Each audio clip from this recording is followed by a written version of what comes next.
CRPC 125 किंवा BNS 144 अंतर्गत किंवा घटस्फोट कौटुंबिक हिंसाचाराच्या केस अंतर्गत पत्नीने तुमच्या विरुद्ध पोटगी मागण्यासाठी अर्ज केला आहे आणि तुम्हाला माहित आहे की या अर्जात लिहिलेल्या गोष्टी खोट्या आहेत, तर अशा वेळेस काय केलं पाहिजे, ही केस कशी टॅकल केली पाहिजे आणि तुमच्या काय स्टेप्स असाव्यात हे आजच्या व्हिडिओ मधून आपण समजावून घेऊयात.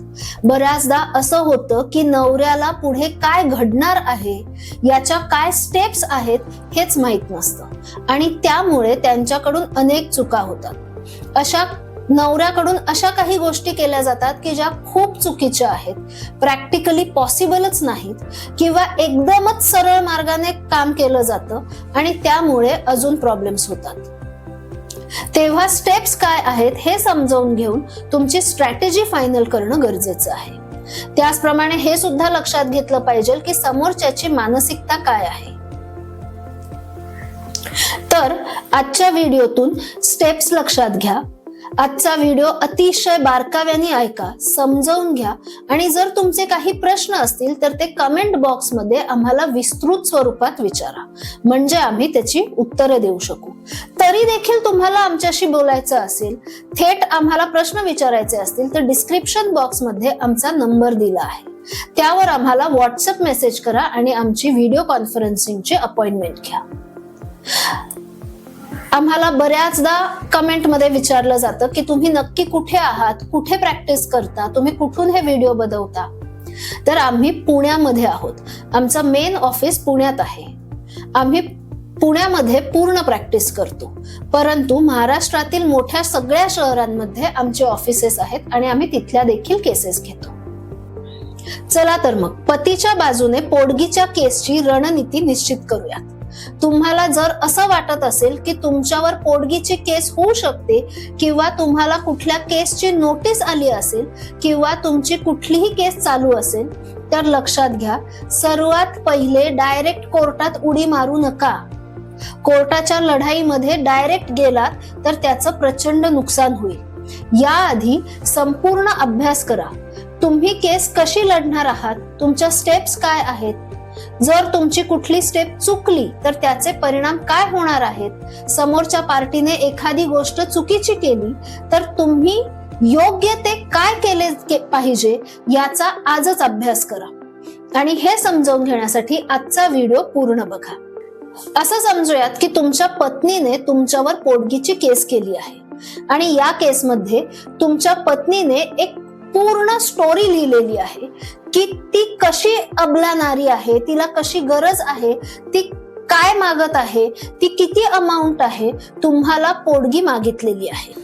आता इथे काय होतं, तर बऱ्याचदा पत्नी तुमचं जे ऍक्च्युअल इन्कम आहे त्याच्यापेक्षा तुमचं कमवणं हे 4 पट जास्त दाखवते.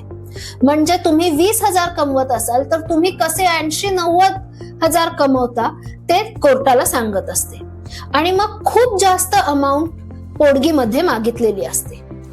आता तुमची सॅलरी जर 20,000 रुपये आहे आणि पोटगी 25,000 रुपये मागितली असेल, तर अशा वेळेस अजिबात घाबरून जाऊ नका की पत्नीने काय लिहिलं आहे आणि काय मागत आहे. भले तिला माहिती होतं की तुम्ही काय काम करता, तरी देखील तिने हे मुद्दामून खोटं लिहिलेलं आहे.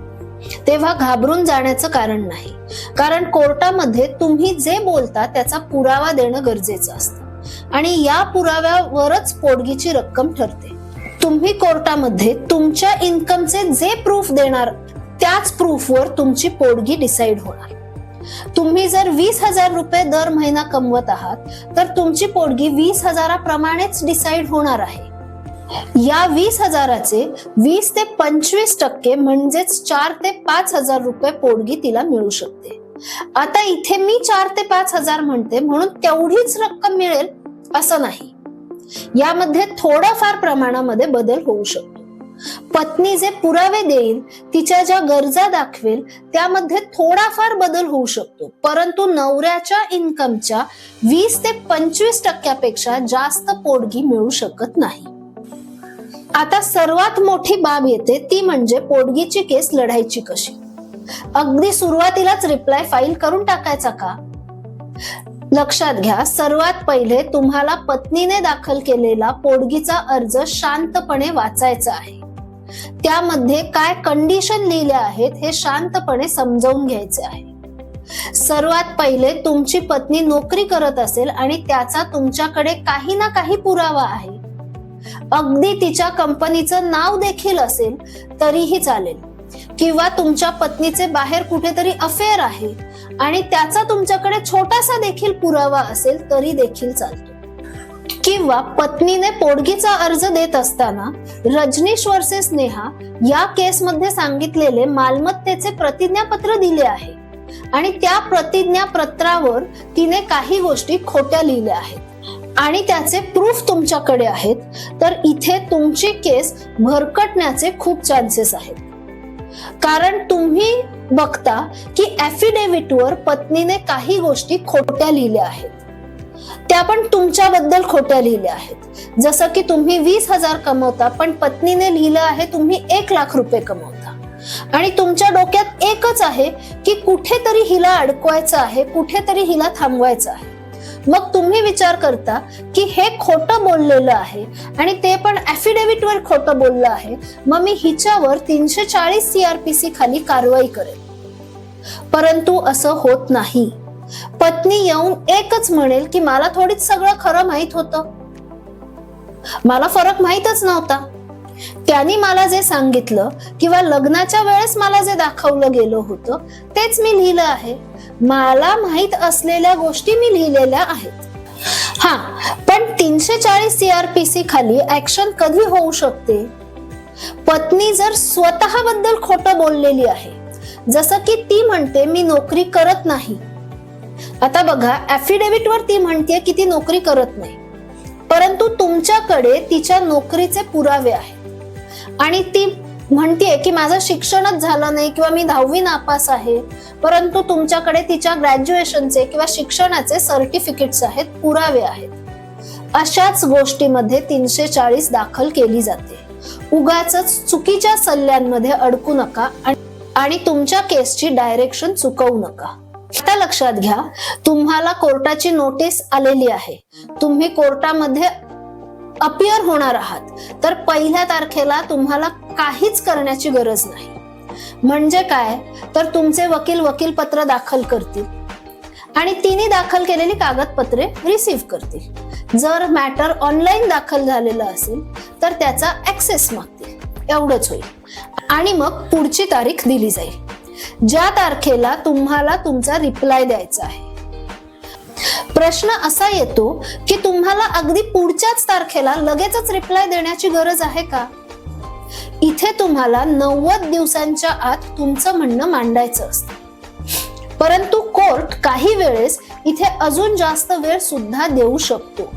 तुमच्या काही ऍडजर्नमेंट देखील अलाउड होऊ शकतात आणि तारीख मिळू शकते. इथे असं खूप टेन्शन घेऊन की अगदी मला पुढच्या तारखेला रिप्लाय द्यायचा आहे म्हणून घाई गडबड करून चुकीचे रिप्लाय दाखल करू नका. पण इतका पण वेळ काढू नका की शेवटी कोर्टाच्या लक्षात येईल की तुम्ही टाळाटाळ करत आहात आणि कोर्ट तुमच्या विरुद्ध नो सेची म्हणजेच तुमचं म्हणणं ऐकून न घेता केस पुढे चालवावी अशी ऑर्डर करेल.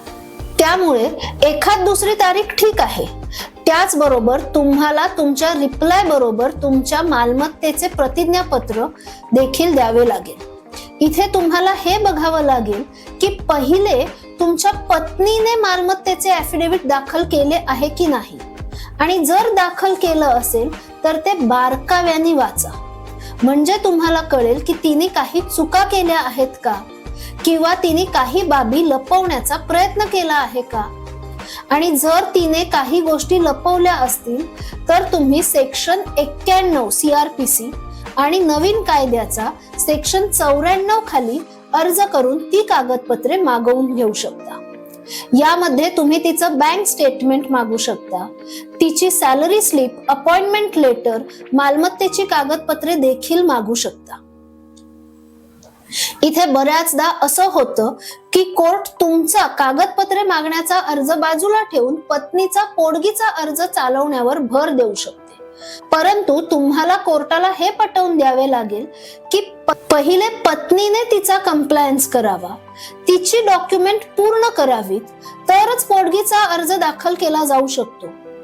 हे खूप पोलाइटपणे सांगण्याची गरज आहे.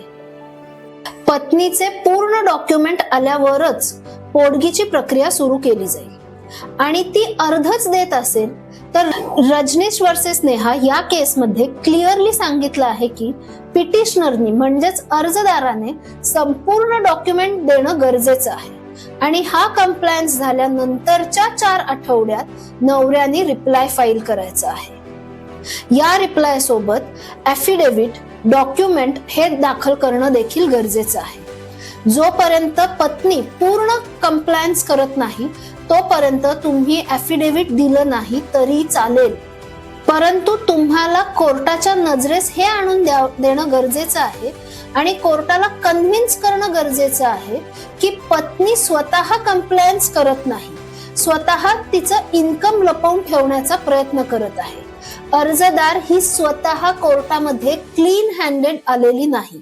जर पोटगीच्या केसमध्ये अर्जदाराचे इन्कम रेकॉर्डवर नसेल तर पोटगीचा अर्ज चालणारच कसा?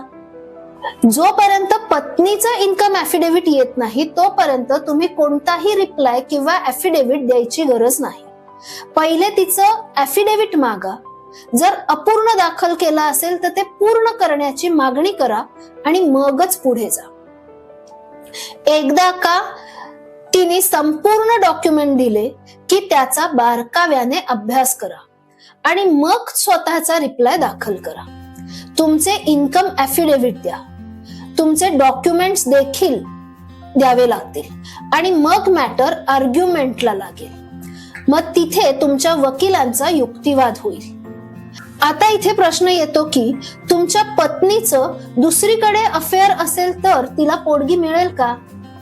यासाठी अलाहाबाद हायकोर्टाचा खूप महत्वाचा निर्णय आहे, जजमेंट आहे की पहिले कोर्टाला पत्नीची अडल्टरी म्हणजेच व्याभिचाराची केस डिसाइड करावी लागेल आणि मग इंटेरियम म्हणजेच तात्पुरत्या पोटगीचा अर्ज चालेल.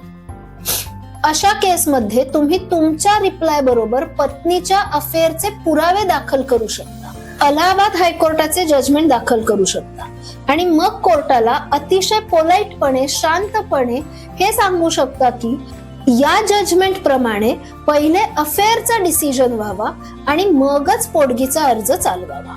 बऱ्याचदा लोक असं म्हणतात की कोर्ट आमचं ऐकतच नाही, कोर्ट बायकांच्याच बाजूने निकाल देतो.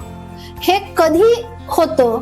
जेव्हा तुम्ही योग्य त्या स्टेप्स घेत नाही, तुम्ही तुमची बाजू कोर्टाला मांडतच नाही. तुमची बाजू काय आहे हे कोर्टाला कसं कळणार? जोपर्यंत तुम्ही सांगितलं नाही तोपर्यंत कोर्टाला तुमची बाजू कळणारच नाही.